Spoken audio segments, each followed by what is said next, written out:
我看到的所有人都是人，就是人类的样子。我觉得他们非常的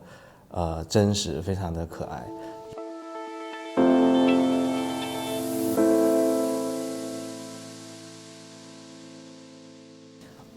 对我来说意义是非常大的，因为我是一个独立的摄影师，这是我拿起照相机的第11年。那在此之前，我的作品没有得到大家的关注，但我获了这个奖之后，就会有越来越多人关注我的作品。那也是我很重要前进下去创作的一个动力，所以说我非常的开心得到这一次奖项。首先就是我要聊这个作品的前提，我不得不提当时我在创作的时候的一个背景故事，因为我当时离开了自己的家乡，去更大的城市工作，寻求更多的机会，还有赚更多的钱。那同时也是COVID-19 刚刚开始的时候，但我到了城市之后，确实也如我所愿，我得到了我想要的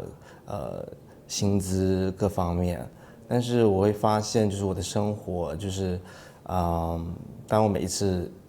结束当天的工作，回到自己的公寓的时候，也就变得非常的焦虑、空洞，而且我经常失眠。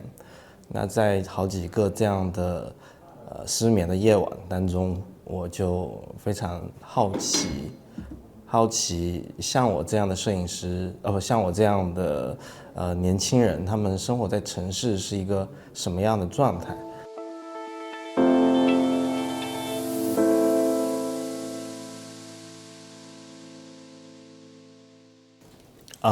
这是一个模特，然后我在拍他的时候，他正遭遇一个算是社会的现象、社会的问题，因为当时有一家这个房产的中介公司，他同时拿了房客的钱和房东的钱，然后就卷款跑路了。那房东他不得不收回房子，房客他们就没有地方住，也退不到钱。那他当时就遭遇到这个情况，他很迷茫，他的住处在哪里，他下一步在哪里？就他的下一个阶段应该怎么展开来？是以这样的一个背景。因为就是我拍摄的这个群体，他们都是在这个社会中最年轻的、最新的一代的人群。那对于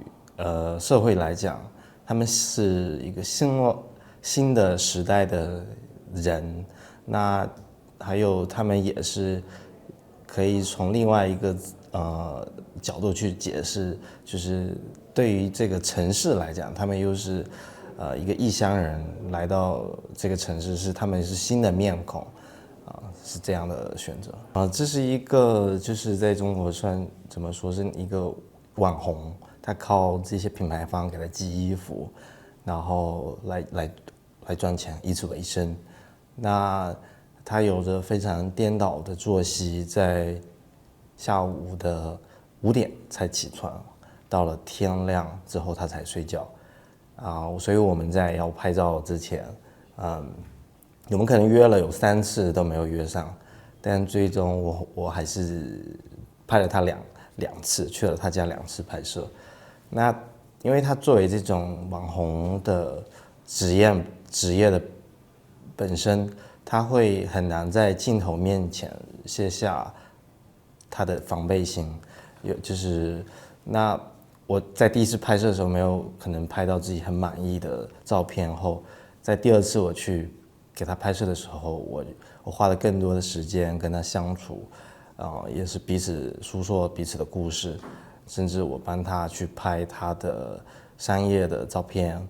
那在我们相处很久之后，可能就是他对我的这种存在逐渐的放下了那个戒备心，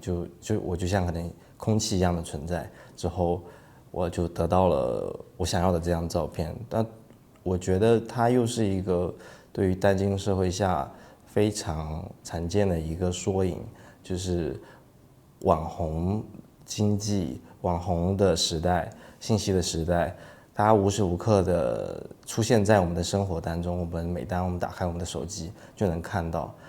但事实上，也许我们对他们的生活却是一无所知。所以说，这是我想要去呈现的部分，把他们真实的一面呈现出来。我觉得它特别的激励年轻的创作者，因为通常我们年轻一代的创作者，他们也许会有他们独特的手段去创作，特别的想法。那当他们最后呈现作品的时候，他也许很难被这个大家关注到。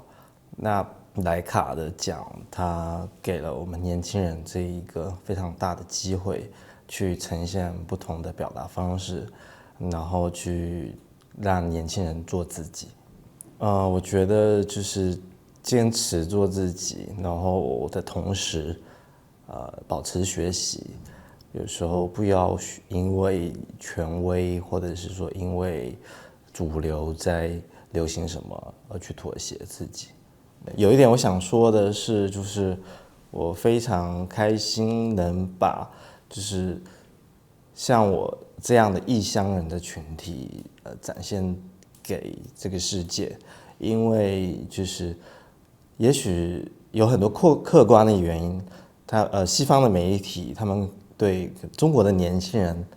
了解的非常少，他们内心的活动，他们真实的生活。非常非常感谢莱卡选择了我的作品，然后去呈现给大家。因为我觉得不论是什么地方的人，就像我曾经去过朝鲜，我去过越南，我看到的所有人都是人，就是人类的样子。我觉得他们非常的真实，非常的可爱。也许我们只需要更多的耐心和时间去了解他们，陪伴他们，我们就可以知道他们原来的样子。好的，这就是我想说的，谢谢。That's all. Thank you.